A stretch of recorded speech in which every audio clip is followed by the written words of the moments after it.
about how to fix or how to solve Blurry on AliExpress app. To know how to fix or how to solve the problem of Blurry on AliExpress app, you should just go to settings.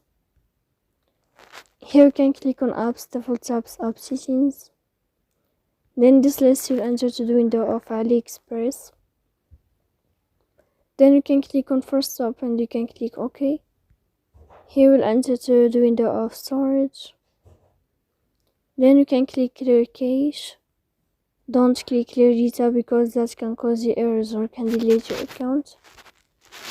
In the end, you can turn off your Wi-Fi and you can turn on your Wi-Fi again. So please don't forget to support us by like and subscribe.